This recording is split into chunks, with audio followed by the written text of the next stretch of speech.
देश की बहस में आपका एक बार फिर स्वागत है। हम बात कर रहे हैं सिद्धू के इस्तीफे के बाद कांग्रेस में मची उठापटक की, और उस उठापटक को और आगे बढ़ा दिया है कपिल सिब्बल और गुलाम नबी आजाद ने, G23 के दो बड़े नेताओं ने, जिनका ये कहना है कि अध्यक्ष कौन है हमें नहीं पता, लेकिन फैसले कोई तो ले रहा है। कौन ले रहा है हम नहीं कहना चाहते। इसी पर बात करने के लिए मेरे साथ एक खास पैनल जुड़ा हुआ है। मेरे साथ वरिष्ठ पत्रकार आशुतोष हैं, मेरे साथ वरिष्ठ पत्रकार प्रदीप सिंह जी हैं, मेरे साथ भारतीय जनता पार्टी के national spokesperson Gopal Krishna Agrawal ji हैं, मेरे साथ जाने माने पॉलिटिकल एनालिस्ट और कांग्रेस के समर्थक तहसीन पूनावाला हैं, मेरे साथ पंजाब कांग्रेस के नेता अर्शदीप सिंह खाड़िया हैं, मेरे साथ परविंदर पाल सिंह सेठी साहब हैं जो कि स्पोक्स पर्सन है अकाली दल के। सबसे पहले मैं रूपेश कुमार के पास लखनऊ चलूंगा, मेरे एक दर्शक जुड़ गए हैं। रूपेश, क्या कहेंगे पंजाब के हालात पर? दीपक जी, बहुत बहुत धन्यवाद आपका कि आज बोलने का मौका मिला है। मैं पंजाब के हालात पे ये बताना चाहता हूं कि आखिर राजा और सिद्धू बनाम चुन्नी क्यों हो रहा है। शाश्वत ये है कि दलित ओबीसी का नेतृत्व स्वीकार करने में दिक्कत हो रही है, जबकि 34 से 35% दलित आबादी है। फिर भी क्या मुख्यमंत्री नहीं बन सकता है दलित का? 4 महीने जब चुनाव शेष हैं। मैं तो यही कहूंगा कि सिद्धू के पास वोट बैंक है ही नहीं, क्योंकि चुन्नी के पास वोट बैंक है। अगर चुन्नी की तरफ दलित वोट अगर समर्थन करता है तो आने वाले 5 प्रदेशों में जो चुन्नी का दलित सपोर्टर है वो चुन्नी को सपोर्ट करेगा। तो ये कहीं ना कहीं सोचने वाली बात होगी। बोली, लेकिन आप ये ध्यान रखिए उनका नाम चन्नी है, चुन्नी नहीं, चन्नी। ठीक है, हम सीधे चलते हैं यहाँ से अर्शदीप के पास। अर्शदीप बताइए, आज तो कैप्टन साहब गृह मंत्री से मिलाए, ये मुलाकातें मौसम का हाल जानने के लिए तो होती नहीं है। कितना चैलेंज मानते हैं? अगर कैप्टन साहब और बीजेपी ने कोई पॉलिटिकल अंडरस्टैंडिंग कर ली तो आपका क्या हाल होगा? 4 से 5% वोट CSDS के मुताबिक कैप्टन साहब स्विंग करवा सकते हैं पंजाब में? मुझे सुन पा रहे हैं आप? जी देखिए, पहली बात तो ये है, मुझे खुद की आवाज सुनाई दे रही है। ये है कि कैप्टन साहब की ये जो बातें करें, देखिए बीजेपी का मुंह, बीजेपी की बाहें, बीजेपी के दरवाजे सब खुले हैं कि कैप्टन साहब आ जाएं। शायद पंजाब में जो हमारी एग्जिस्टेंस बिल्कुल खत्म हुई पड़ी है, कुछ हम भी सीटें जीत लेंगे। बिकॉज फिलहाल की घड़ी तो यही कहती है कि बीजेपी ने अपना गड्ढा खुद खोदा है पंजाब में। जो किसानों को तंग किया, उनपे ये जो उन्होंने कहर डाया ना वाया कृषि कानून, इस चीज का खामियाजा उनको आज भी वो करना पड़ रहा है। दूसरी बात देखिए ये है, कैप्टन साहब वहां जाएंगे तो सेकेंडरी क्वेश्चन है, जो प्राइमरी क्वेश्चन है वो ये है कि फार्म लॉज जो हैं जिनके खिलाफ कैप्टन साहब ने टूथ एंड नेल फाइट किया है, उनका बीजेपी क्या करेगी? बिकॉज ये वही कृषि कानून है जिनके खिलाफ एंटी फार्म बिल्स कैप्टन साहब ने पंजाब विधानसभा में पास किए थे 20 अक्टूबर 2020 को। उसके बाद ये जहां पे उल्टी बातें होती है। अरे भाई, अपोजिट पोल ही एक दूसरे से मिलते हैं। अर्शदीप, मेरे पास वक्त कम है, मेरे को प्रदीप सिंह जी के पास भी जाना है, बाकी लोगों के पास भी जाना है। कैप्टन साहब और बीजेपी की प्रदीप सिंह जी है बिल्कुल कॉन्ट्रास्ट है। अच्छा ठीक है, प्रदीप सिंह जी से पूछ लेते हैं। प्रदीप सिंह जी, क्या आपको नहीं लगता है कि फॉर्म लॉस को लेकर ही बीजेपी और कैप्टन साहब के बीच एक रास्ता निकल सकता है? क्योंकि ये मुलाकात जो आज हुई है कोई मौसम का हाल डिस्कस करने के लिए तो हुई नहीं होगी, और फॉर्म लॉस पे बात हुई है। क्या कोई रास्ता निकल सकता है कैप्टन को आगे रख के भारतीय जनता पार्टी के लिए?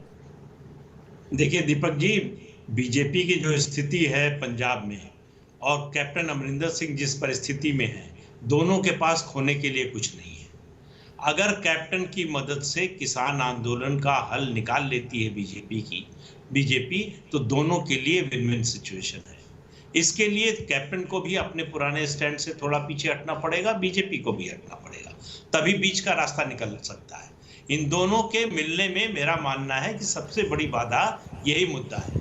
और अगर इस मुद्दे पर कोई सहमति बनती है, देखिए कैप्टन की साथ जो किसान नेता हैं, जो किसान यूनियन के नेता हैं, उनमें बहुत ज्यादा है। कैप्टन अगर मध्यस्थता करेंगे तो बात बनने की संभावना बढ़ जाती है। मैं ये नहीं कह रहा हूं कि कोई हल निकल जाएगा या खत्म हो जाएगा आंदोलन। बिल्कुल सॉलिड विश्लेषण है आपका प्रदीप जी। इसी बात को लेकर आशुतोष के पास चलता हूँ। आशुतोष, कोई संभावना नजर आती है आपको अगर कैप्टन और बीजेपी में एक पॉलिटिकल अंडरस्टैंडिंग हो जाती है कृषि कानून का हल निकालने के लिए? तो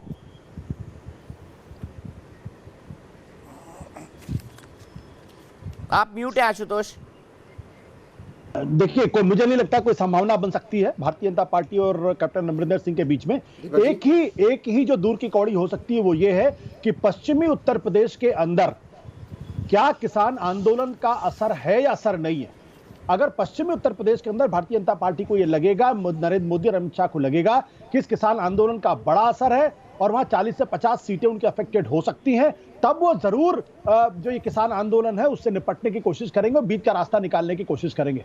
अगर उसका असर नहीं होता, क्योंकि भारतीय जनता पार्टी को अच्छी तरीके से पता है कि पंजाब में भारतीय जनता पार्टी आज की तारीख में 0 और या एक आध दो सीट और आ जाए तो बड़ी बात होगी।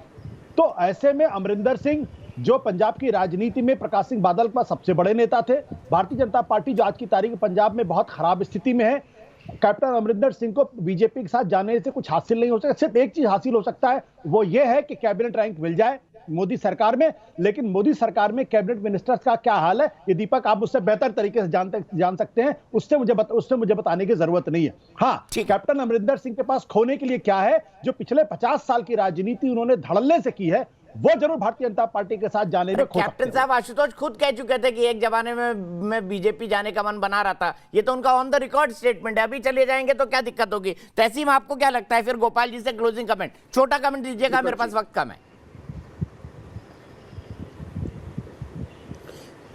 बहुत संक्षेप में कमेंट। अगर मान लो हाइपोथेटिकली कॉम्प्रोमाइज होता है तो 700 से अधिक किसानों ने जिन्होंने शहादत दी है, इसका मतलब ये होगा कि मोदी जी और अमित शाह जी सियासत सिर्फ इसलिए कर रहे थे किसानों को लेकर। 700 से अधिक लोगों की जान ही इसलिए गई ताकि बीजेपी अपना कोई अकाउंट खोले पंजाब के अंदर।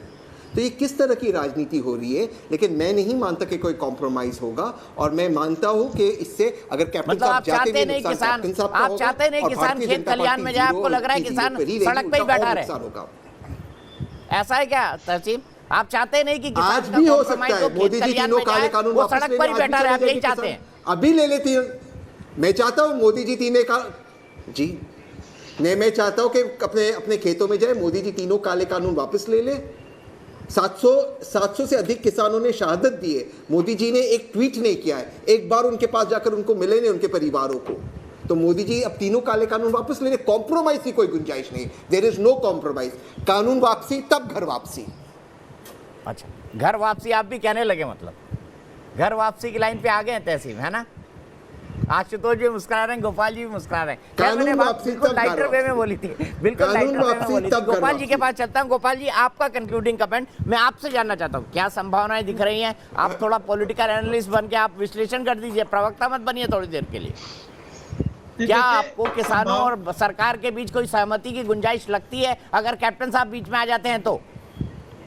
देखिए, भारतीय जनता पार्टी किसानों की समस्या के समाधान के लिए हर व्यक्ति का स्वागत और हर पहल का स्वागत करती है और करेगी, करती रहेगी। कोई भी सॉल्यूशन हम तैयार हैं, और इनमें जो भी अमेंडमेंट या जो भी कोई सुझाव पॉजिटिव आते हैं उसको हम इम्प्लीमेंट कर देंगे। और राजनीति जो है संभावनाएं, अनेक संभावनाएं होती है। जहाँ तक अमरिंदर सिंह जी का सवाल है, वो आएंगे कि नहीं यह तो वक्त बताएगा, और अभी बातें होंगी, जो भी पता है कि नहीं वो आना चाहते हैं, ऐसा कोई अभी संदेश उन्होंने दिया नहीं है। भारतीय जनता पार्टी के अंदर जो भी भारतीय जनता पार्टी के आइडियोलॉजी और सिद्धांतों को मानता है उसका स्वागत है, और कोई नेगोशिएशन या बार्गेन करके आते हैं तो उनका स्वागत भारतीय जनता पार्टी में नहीं है। इसलिए संभावनाएं तो कई तरह की हो सकती हैं, नहीं है। लेकिन जहाँ तक अमरिंदर सिंह जी का सवाल है और सिद्धू जी का सवाल है, उनका जो डिफरेंस था वह राष्ट्रीय इंटरेस्ट को, नेशनल इंटरेस्ट को लेके था। और उन्होंने स्पष्ट कहा है कि जो पंजाब जैसे राज्य में जो सिद्धू है वह उसके लिए खतरा है। और भारतीय जनता पार्टी भी इस बात को मानती है कि बॉर्डर स्टेट, सेंसिटिव स्टेट है पंजाब में, वहाँ पे स्थायित्व होना चाहिए। ठीक है, तो हम उसकी तरफ भी प्रयास करेंगे।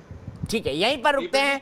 आप सबका बहुत बहुत शुक्रिया मेरे साथ जुड़ने के लिए। मेरे पास वक्त इतना ही था। चलते चलते देश की बहस के दर्शक क्या कहते हैं। आज का सवाल था, क्या कांग्रेस पार्टी की अंतरकलह कांग्रेस की साख खराब कर रही है? यस कहना है 90% लोगों का और नो कहना है 10% लोगों का। फिलहाल एक ब्रेक, लेकिन न्यूज नेशन एक ऐसा चैनल है जहां पर खबरों का सिलसिला कभी नहीं थमता।